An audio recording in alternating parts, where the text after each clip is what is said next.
Ok, então, vamos dar início então, pessoal. Sejam todos muito bem-vindos. Vou compartilhar aqui com vocês um pouco, né, sobre Kelly Ribeiro, que hoje será a facilitadora, a nossa palestrante nessa sala, né? E deixa eu apresentar para vocês. Pronto. Então, quem é a Kelly Ribeiro? Alguns de vocês talvez já conheçam, tá bom?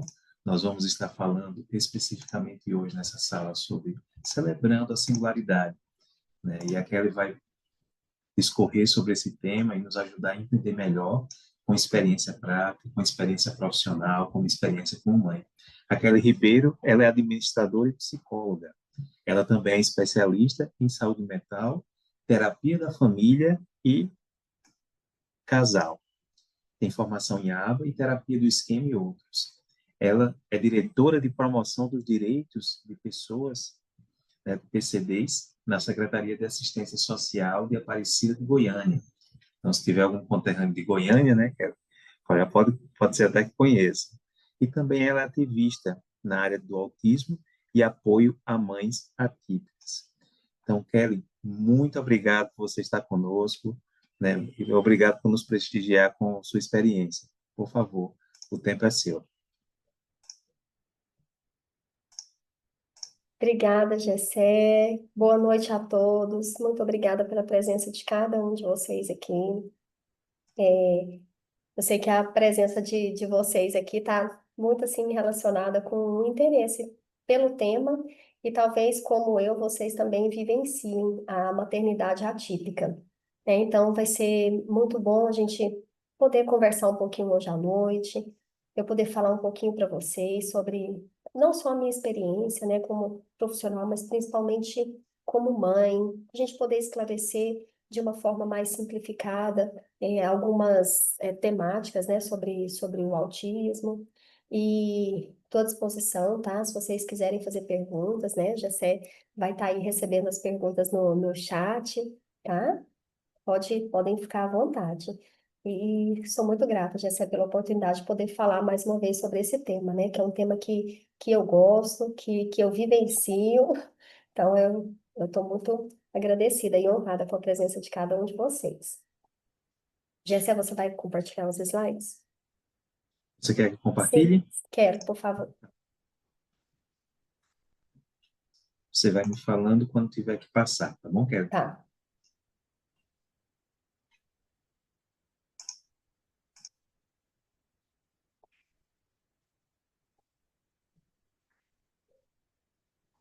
Ok, então, o tema de hoje, né, é celebrando a singularidade, compreendendo e apoiando famílias de filhos neuroatípicos, né, que é, acho que a maior dificuldade que nós, como famílias, encontramos quando a gente quando a gente recebe um diagnóstico desse, né? E eu coloquei aí, né, o meu nome, coloquei que eu sou mãe atípica.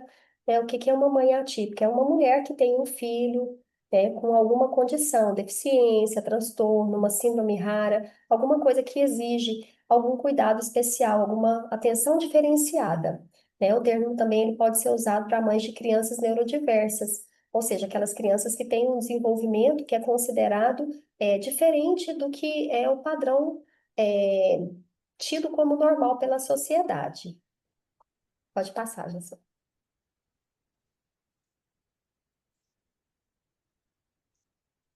E aí está a minha família, né? Meu esposo, o Rafael, que tem 16 anos, ele tem diagnóstico de autismo, ele faz acompanhamento com psiquiatra, com neuropediatra e com uma gama de equipe multidisciplinar desde os 2 anos de idade, que foi quando a gente começou uma investigação mais profunda, mas já muito pequenininho, ele começou a apresentar alguns sinais que nos chamaram a atenção. É, o Rafael, ele começou a andar com 7 meses, com 1 ano ele falava muitas palavras, muitas frases, com muita clareza. Ele tinha um comportamento diferente das outras crianças, era um menino muito inteligente, ao mesmo tempo muito hiperativo, e isso dificultou o diagnóstico, né, o fechamento do diagnóstico, porque ficava ali na questão da dificuldade de interação social, mas também do comportamento impulsivo que ele tinha.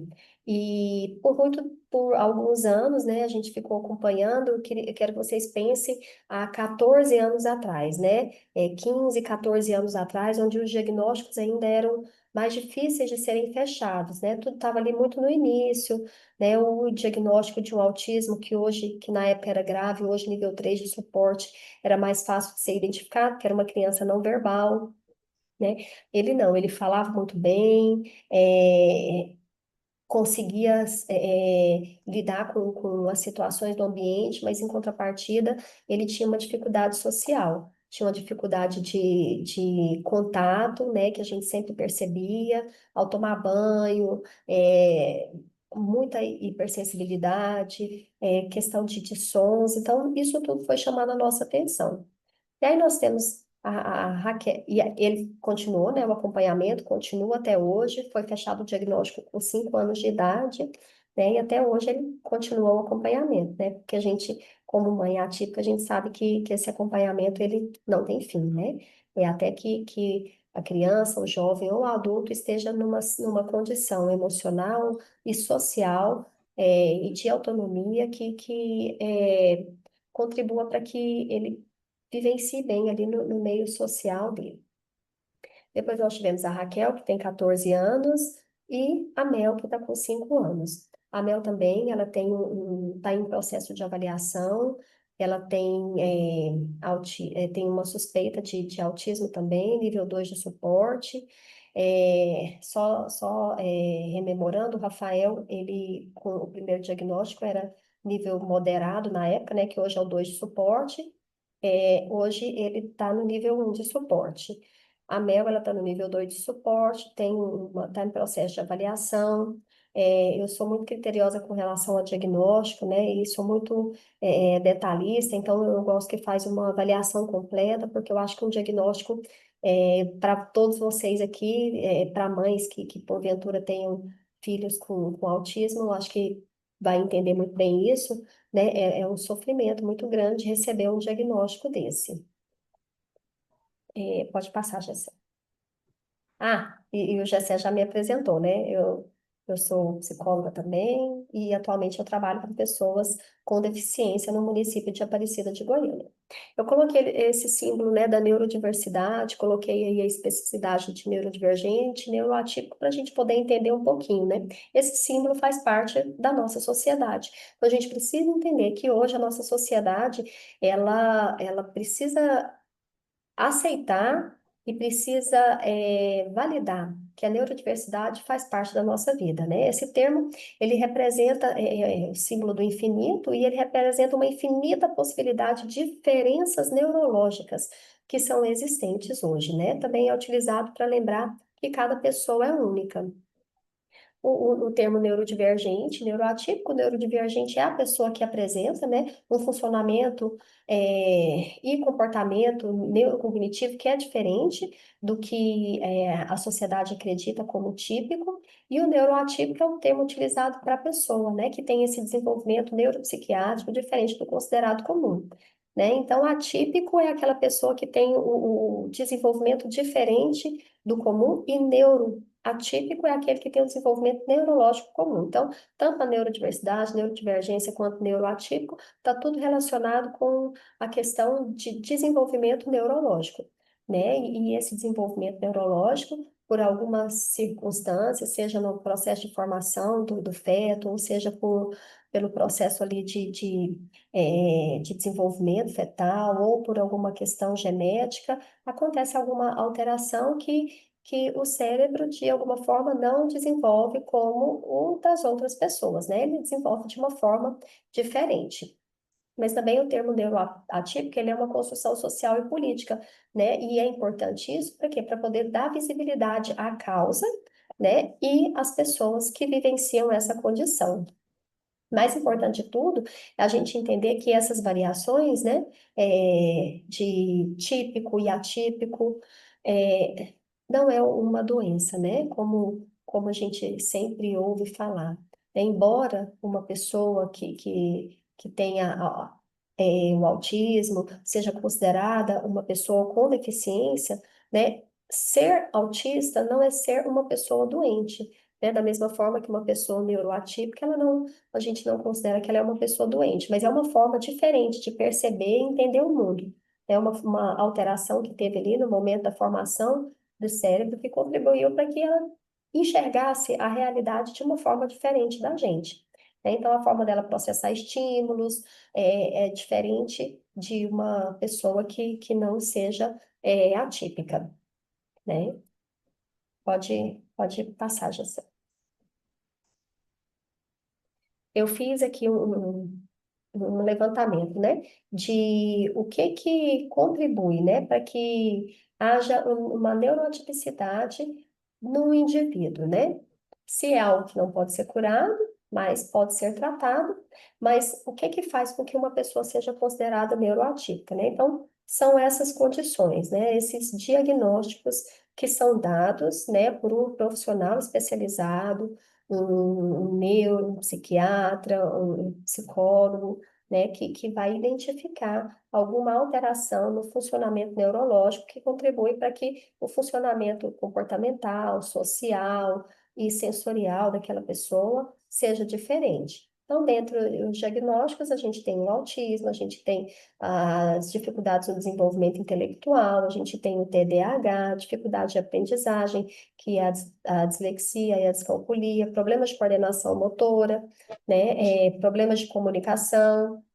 Problemas de comunicação, muitas vezes, não é não saber falar, né, é não conseguir expor aquilo que sente ou entender o que os outros dizem, né? Questão dos movimentos repetitivos, né, que a gente tem várias síndromes aí dentro, uma delas é a síndrome de Tourette, questão dos transtornos comportamentais e emocionais também, transtornos de ansiedade e outras condições, né? Então, a gente pensa aí também, né, dentre esses vários transtornos, um transtorno depressivo também pode colocar uma pessoa numa condição de neurotipicidade, né? Dentre os diversos sintomas e comprometimentos que o transtorno acarreta na vida da pessoa, né? Então, eu fiz esse apanhado para a gente entender, porque muitas vezes a gente pensa que é neuroatípico, a gente coloca ali, neurodivergente, é só o autismo.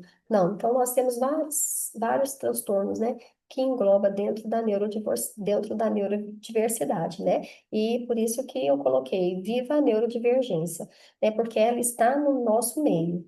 Né? Não tem, eu acho que dificilmente a gente tem uma família hoje que não tem alguém com um desses diagnósticos. Pode, pode passar, Jessé. E aí eu fiz uma diferenciação, né, entre alguns sintomas do autismo e do TDAH, porque são os diagnósticos mais comuns, né? Então a gente pensa ali no autismo, né, o déficit na comunicação social, é aquela dificuldade que a criança tem de interagir, de comunicar, de se expressar verbalmente, né, de se relacionar, né? E essa comunicação verbal, ela está muito relacionada com as interações sociais, né? Ela é importante para que essas interações sociais aconteçam. Então, ele tem dificuldade de compreender e utilizar a comunicação não verbal para poder se interagir. Déficit na reciprocidade emocional, tem dificuldade de entender as emoções, né? Não só as suas próprias emoções, mas as emoções dos outros, né? Então, quando você faz uma cara feia ali para a criança, né? A gente fala muito em criança, né? Mas a gente pensa também no adolescente. Eu falo pelo Rafael, ele não entende muitas muitos sinais que a gente transmite que são sinais sociais. Você está conversando com alguém, alguém fecha a cara, talvez não está gostando do assunto, então tem dificuldade de ter esse entendimento. Questão de comportamento repetitivo e padrão repetitivo, né, que são aqueles movimentos estereotipados, são questões que são pessoas que têm interesse fixo, né, o hiperfoco em alguma coisa, né, normalmente é naquilo que a pessoa mais gosta, ela tem um hiperfoco naquilo ali, rigidez cognitiva, então, questão de rotina, a gente precisa, né, estabelecer uma rotina, então, essas essas pessoas têm dificuldade de sair da rotina, né? Então, as mudanças são muito difíceis para ela. E a gente pensando nisso, né? A gente pensando que a gente vive numa sociedade que é altamente dinâmica, né? Ter resistência à mudança hoje é um sofrimento muito grande. Agora pensa numa criança dentro de uma sala de aula, que às vezes o professor precisa modificar alguma atividade. Pensa no adolescente, que às vezes fez um compromisso, mas tem que modificar o planejamento do dia e até no ambiente de trabalho, né? A gente, como adulto, a gente planeja o nosso dia e quando alguma coisa sai do eixo ali, a gente tem uma certa ali, dificuldade para poder se reestruturar. E agora a gente precisa pensar, né, nessas pessoas neuroatípicas, né? Quão sofrimento é para elas vivenciar isso. E questão das estereotipias motoras, né? Balançar o corpo, falar, repetição de palavras, né? Tudo isso é utilizado como uma forma de regulação emocional, né? Então, às vezes, a gente vê uma criança ali que fica se balançando, né? Ou então um adolescente inquieto, é aí onde entra a questão da dificuldade do fechamento do diagnóstico, porque alguns sintomas são compartilhados com do TDAH, né? Então, se movimenta muito de um lado para o outro. Por quê? É uma forma de se autorregular. Então, tudo isso, né, de forma bem simplificada e clara, né, a gente precisa entender que essas pessoas com esses comportamentos estão ao nosso redor. E a gente precisa entender que essas pessoas existem, que elas vivenciam sofrimento por conta dessas dificuldades que eles enfrentam, né? Pode passar, Jéssica. E aí a questão do TDAH, né? O TDAH tem muito forte ali a questão da desatenção, que não consegue manter a atenção em uma coisa específica, né? Se perde ali muito facilmente. Muitas vezes são pessoas que são descuidadas, né? Tá conversando um assunto, de repente já pula para o próximo assunto, ou então tá prestando atenção ali na aula, mas não consegue fixar a atenção, né? Então se distrai muito facilmente. Tem relacionado também a questão da impulsividade, né, que é aquela questão de querer se movimentar o tempo todo, não conseguir ficar parada, né, precisa se balançar, que aí é onde a gente às vezes pode confundir ali com a estereotipia, né, pula ou pular muito, né? Isso em comportamento infantil. E aí, quando a gente pensa ali na fase adulta e adolescência, a questão das dificuldades, né, de tomar decisão, de tomar uma decisão de forma pensada, né? Então, agem muito por impulsividade, né? Viu ali a situação, achou que foi bom, já decidiu, faz, e aí depois arca ali com a consequência da atitude que tomou, né? Questão da hiperatividade, né? Muita agitação, dificuldade em ficar sentado, né? Eu acho que a gente vê muito isso em crianças, mas a gente precisa compreender que isso é normal até um certo limite, né? Onde isso não gera um prejuízo ali social, um prejuízo para a própria família, para a criança principalmente, né? Então, a gente precisa estar atento a esses pequenos detalhes. Né? Não consegue organizar tarefas, né? Até porque tem dificuldade ali na atenção, dificuldade de pensar para fazer alguma coisa. Então, não consegue organizar as tarefas, não consegue planejar para poder começar uma tarefa e concluir aquela tarefa. Então, é aquela pessoa que começa uma coisa, já pula para outra atividade. E a questão da distrabilidade, né? Tem a desatenção, então se distrai muito facilmente. Qualquer coisa tira a atenção daquela criança, né? Do adulto também. Pode passar, Francine. E aí eu coloquei duas imagens, né? É a questão, primeiro, né, da romantização do ser mãe atípica, né? Quando eu fui procurar imagens sobre uma mãe cansada com filho autista na internet, isso foi extremamente difícil de encontrar. É, e eu fiquei pensando muito sobre a questão da romantização do ser mãe atípica, né? O ato de amor que transforma o mundo, tudo mais. Uma mãe que recebe um diagnóstico, ela tem que amar seu filho, cuidar. Mas eu, como mãe, gente, eu quero falar para vocês que é um desafio diário. É extremamente difícil lidar com essa rotina. Exige muito, muito planejamento diário, não pode fugir da rotina. Se você prometeu ali, você tem que cumprir por conta da questão da rigidez cognitiva. Então, existe uma romantização. Então, a gente olha só por esse lado, enquanto, na verdade, por trás dessa mãe existe um sofrimento muito grande. E é muito difícil a gente falar de questões de neurodiversidade, neurotipicidade, sem falar dos impactos que isso gera sobre a família, né? A questão, né, dos sentimentos, né, de muitas emoções ali intensas que essa mãe vivencia, né, quando recebe o diagnóstico, ou quando está vivendo ali depois do diagnóstico, está vivendo ali o sofrimento diário do estabelecimento de rotina, das terapias. Então, como é um sofrimento muito grande, essas mães vivenciam um sentimento de culpa, medo, negação, uma sobrecarga muito grande. Por quê? Porque essa criança, esse adolescente, esse filho neuroatípico, ele exige muitos cuidados, né? Não é só o cuidado psicológico, ele exige cuidados gerais, ele exige cuidados para poder desenvolver habilidades de lidar com autocuidado também, né? Então, são muitos detalhes que precisam ser trabalhados que trazem um estresse, uma sobrecarga, né? E essa mãe aí cansada, é isso que a mãe vivencia todos os dias, né? E vivencia muitos desafios. Por exemplo, a gente fala, né, da questão da neurodiversidade e quantos recursos nós temos para poder dar suporte para essa família, né? Se a gente for fazer um levantamento socioeconômico, né, a maioria precisa do acompanhamento pelo SUS. E a gente sabe que os sistemas e os serviços de saúde, eles têm muitas limitações, né? Então, existe essa questão dessas barreiras com relação à saúde, com relação à inclusão no ambiente escolar, e a gente ainda vivencia a questão do preconceito, né? As redes de apoio familiar ainda são muito restritas, porque a gente ainda vive o estigma, né, de que esse diagnóstico ainda não existe, ou isso é uma manha dessa criança, ou é uma falta de cuidado da família para poder proporcionar condições para que essa criança possa desenvolver melhor. Mas, no fundo, não é isso, né? Eu, como mãe, eu falo que a gente vivencia muito sofrimento, muitos desafios, né? E o esgotamento é muito grande. Pode passar.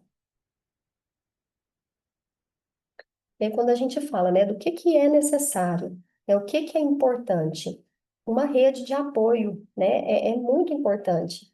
Ah, quando a gente recebe o diagnóstico, a primeira coisa que a gente procura, né, é ali em quem que a gente vai se amparar para poder receber apoio, para poder chorar ali, para poder pedir socorro, para poder compartilhar ali o longo e longo tratamento que essa criança vai precisar passar. Gessé, tem duas pessoas querendo entrar, é eu que tenho que aceitar? Sou eu, pode ficar Ah, tranquilo, Kelly. tá. Ah, tá. É porque, gente, eu sou um pouquinho leiga na questão da informática. Então, essa questão de rede de apoio, né? Quando a gente fala de rede de apoio, tem a rede de apoio formal, né? Que é o que o serviço público oferece. Os serviços de saúde, os serviços socioassistenciais, que é o CAPS, os CRAS, a PAI, né? Muitas vezes os CREAS também. E os serviços de rede de apoio informal, que é ali onde a gente se apega à nossa família, vizinhos, amigos, né? Hoje em dia, né, muitos grupos de Instagram, de WhatsApp, a gente tem a oportunidade de formar ali uma rede de apoio, né? Então, isso é importante, por quê? Porque há uma sobrecarga emocional para essa família, há uma exigência de tempo muito grande para essa família, então essa família precisa se desdobrar para poder intercalar trabalho, terapia do filho e, e a rotina da vida que não muda, né? Então, as dificuldades que vêm junto com isso, né, por conta da questão das limitações dos tratamentos, né? Então, é um sofrimento muito grande, mas hoje em dia a gente tem vários locais onde a gente pode encontrar redes de apoio, né? E eu gostaria de citar para vocês, né, um evento que a gente fez aqui em Aparecida de Goiânia, o Encontro de Liderança Religiosa, para poder falar sobre essa temática, sobre inclusão de pessoas com deficiência dentro dos contextos religiosos. Por quê? Porque as famílias que vivem essa sobrecarga, muitas vezes elas procuram uma denominação religiosa para poder encontrar um apoio, um amparo, e as igrejas precisam estar preparadas para poder receber esse público e essas famílias, né? Os líderes religiosos precisam estar preparados para isso, os membros precisam estar preparados para isso, né? Então, foi feito um desafio para que os líderes religiosos, né, e que a gente reuniu várias lideranças religiosas da Igreja de Jesus Cristo, das igrejas evangélicas, católicas, e essas pessoas estiveram ali ouvindo e foram sobre, né, o quantitativo do número de pessoas que são diagnosticadas, né, hoje, agora no mês de abril, saiu o novo relatório do CDC dos Estados Unidos, que eles fazem uma pesquisa a cada, se não me engano, 4 anos, e na pesquisa de 2022, na pesquisa de até 2022, era diagnosticado uma criança para cada 36, não, a cada 36 crianças, uma era diagnosticada com autismo. No relatório agora não, 2002 não, o de 2002, né? O que fechou em 2002 foi uma para cada 31 crianças, né? O relatório anterior era uma para cada 36 crianças. Então, nos últimos 10 anos, a gente vê um aumento muito grande de pessoas que estão sendo diagnosticadas com autismo, com TDAH, com dislexia, com outros transtornos, né, do neurodesenvolvimento e que estão inseridos na nossa comunidade. Então, todos os ambientes, né, todos os espaços e instituições precisam estar preparados para poder receber e acolher essas pessoas, né, até porque a questão do diagnóstico, né, gera um isolamento do familiar, né, e isso, muitas vezes, pode ser suprido ali dentro do contexto religioso. Essas pessoas vão buscar apoio em algum local, né? Então, a presença de uma rede de apoio bem estabelecida, né, ela gera uma sensação de bem-estar, sentimento de pertencimento e alívio, né, da sobrecarga emocional dessa família e sobrecarga também dos afazeres, né? A gente sabe que a rede de apoio não vai resolver tudo, né? É ali uma base de sustento, as pessoas estão ali umas do lado das outras, né?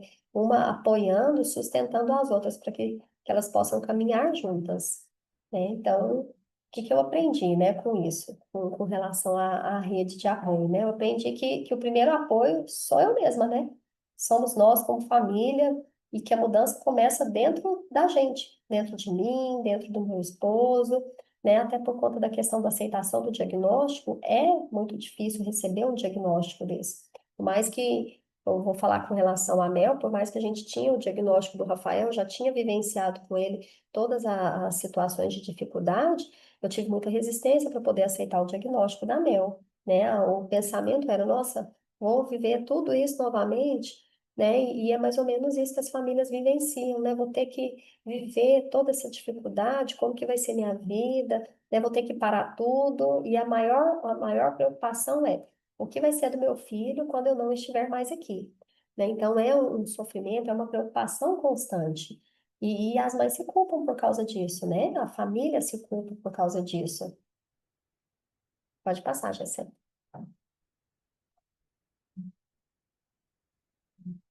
Aqui eu fiz um slide, né, com estratégias que, que a gente pode criar, né, que à medida do tempo, né, que eu fui vivenciando e também fui estudando, né, sobre o autismo, né, e sobre o TDAH também, por conta da questão da comorbidade com o TDAH, né, eu fui desenvolvendo algumas estratégias simples para poder aplicar aqui dentro de casa, né, e são coisas simples que nos ajudam a entender, né, que é possível. A primeira coisa que a gente precisa entender e enxergar é que, além das dificuldades, essas crianças, esses adolescentes, eles têm uma alta potencialidade, né? E nós, como família, nós somos, os semeadores, nós somos os impulsionadores para que eles possam conquistar, mudanças significativas nas suas vidas, né? E cada pequena mudança é uma mudança significativa, né? Então, assim, há algumas estratégias que a gente foi utilizando, né, aqui em casa, é a criação de uma rotina visual. Então, a gente pregava figurinha para o Rafael. Lembro que pequenininho eu coloquei ele para poder fazer um cartaz, né? Tinha um planejamento de vida para ele, né? Como membro da igreja, eu acho que a primeira atitude de mães, quando recebem esse diagnóstico, é orar e pedir socorro ao Senhor, né? E naquele momento, ele ainda, eu acho que estava com 2, 3 aninhos, eu ajudei ele a fazer um cartaz, né, sobre projeto de vida, criação de uma rotina visual, mas o que eu queria naquele momento é que ele construísse ali na mente dele, um trajeto de vida. Então, fui construindo com ele, onde que ele estava, que ele era uma criança, que ele ia crescer, tudo colocando figuras, né? Eu ia orientando e ele pesquisando figuras nas revistas e colando figuras ali naquele cartaz. Então, ele estava construindo a história dele e eu, como mãe, eu era mediadora daquilo que eu queria para a vida dele. Né? Nós precisamos assumir essa função também, muitas vezes desgastante, porque a gente vive num sofrimento e a questão da expectativa, é, a questão do medo, da insegurança. Então, fui criando uma rotina de vida para ele. Era criança, depois ele ia crescer, ele ia para a escola, e aí, aos domingos ele ia para a igreja, e aí eu colocava o sacramento, para ele entender que ele precisava tomar os sacramentos, explicava que ele precisava estar digno, que aí ele ia estudar, que ele ia fazer esporte, que ele ia conhecer, ia para missão, e aí depois ele ia conhecer uma pessoa especial, ia se casar, ia para o templo com a família, ia ter filhos, e os filhos iam ter filhos, e depois ele ia voltar para o reino celestial, para ajudar ele a entender o fluxo da vida, né? E aí, com essa questão, né, da rotina visual, isso serve para cada tarefa do dia a dia, né? Por exemplo, hoje, qual que é a tarefa que nós vamos fazer hoje? Né? Colocar imagem ali ou palavras. Quando a criança é verbal, ela pode ajudar a construir a rotina dela semanal, né? E aí, cada meta que ela cumpre, a gente presenteia ali com uma estrelinha e no final de semana ganha alguma recompensa por isso. Por quê? Porque isso vai ajudar com que a criança, ela entenda o que vai acontecer ali durante o dia e durante a semana, né? Questão de autocuidado, escovar os dentes, arrumar a cama. Então, tudo pode ser construído de forma visual. E isso é para ajudar ela a entender e para ela também ter segurança e perceber que ela tem autonomia para construir a própria vida, né? Questão de usar a linguagem clara e concreta e afetuosa, né? Da instrução simples, né? Dificuldade ali de entender mensagens subliminares é muito grande, né? Então, por exemplo, é, eu lembro quando o Rafael, eu vou citar os exemplos de vida, tá, gente? Meus exemplos de vida. Tinha um carro que passava na rua da minha casa e dava cavalo de pau. Né? E aí o Rafael gritava, assustava, e a gente falava, não, é um cavalo de pau, o homem que está dando cavalo de pau. E aí ele criou na mente dele o que era o cavalo de pau. Era um cavalo de pau mesmo, né? Então, assim, não era o carro que dava o cavalo de pau. E aí, depois, com o tempo, a gente foi entender o que era o cavalo de pau, porque ele começou a ter medo de cavalos, e de animais que pareciam com cavalo, cachorros grandes, né? Ele falava que tinha o medo do cavalo de pau. Quando ele ouvia algum barulho, ele falava que era o cavalo de pau que estava indo. Então, assim, falar claramente, explicar detalhadamente, demonstrar por meio, quando ele é criança, por meio de imagens, poder construir aquela imagem, aquela ideia, né, do que é aquilo. Então, essas instruções são muito importantes. E quando fala, né, com afeto, por quê? Para que eles possam entender. Existe a questão da sensibilidade auditiva, da forma de recepcionar as informações.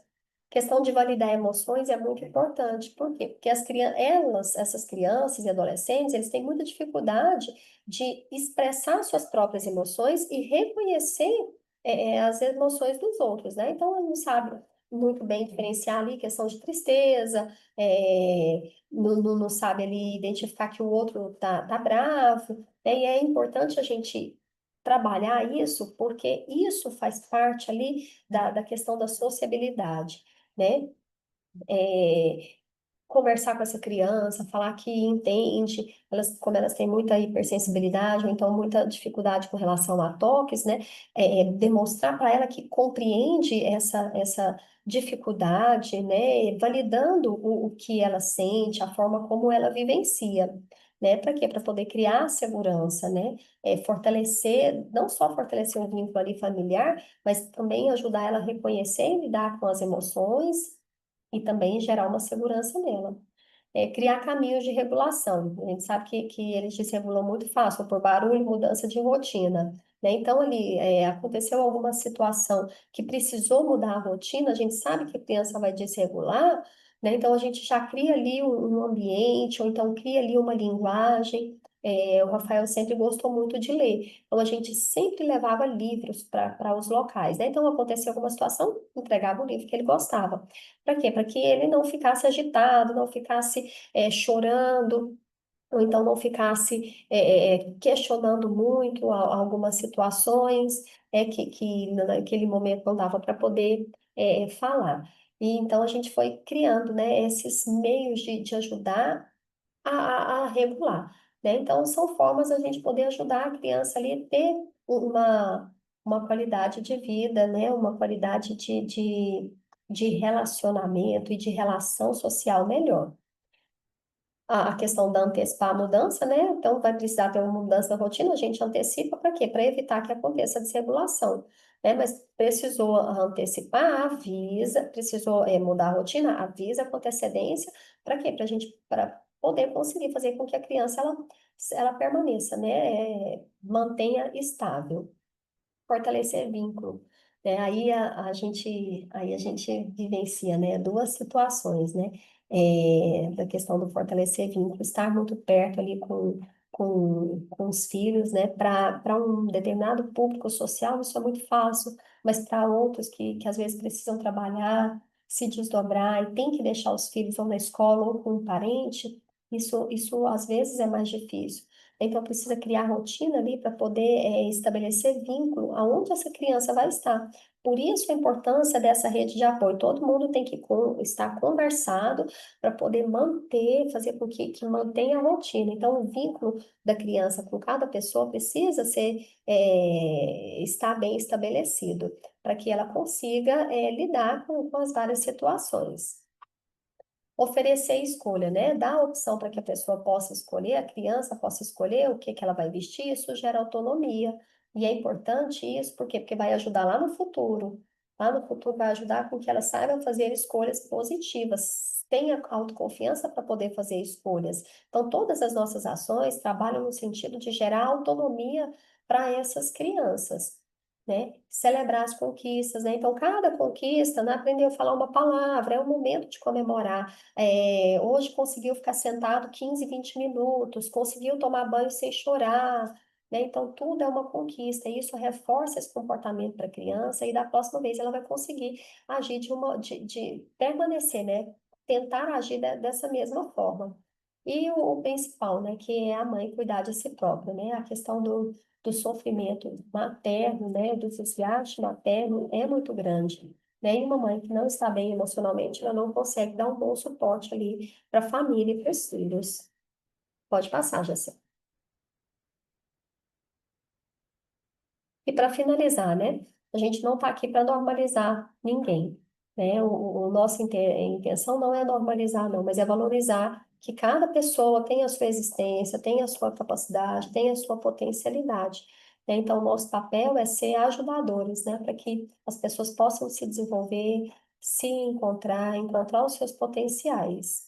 E eu finalizo essa palestra com o meu testemunho de que eu sei que por meio de Cristo a gente consegue achar os caminhos. Quando eu fui fazer psicologia, foi por causa do diagnóstico do Rafael.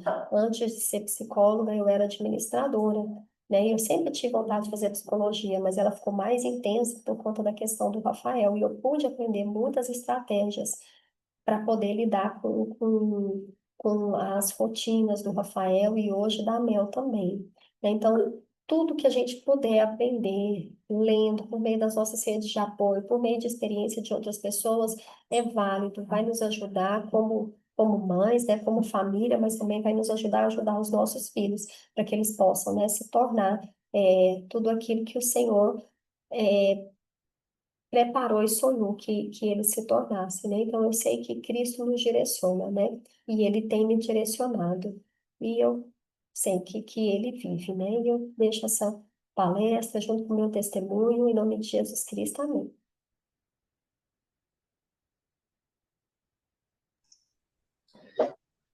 Kelly, muito obrigado pelas suas palavras.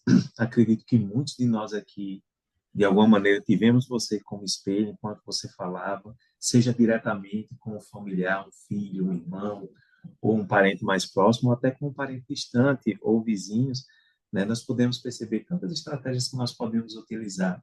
E mais do que isso, né? Você falou para além de uma profissional, falou como mãe, a experiência que você tem, a ajuda que você tem nos dado com relação a esse tema.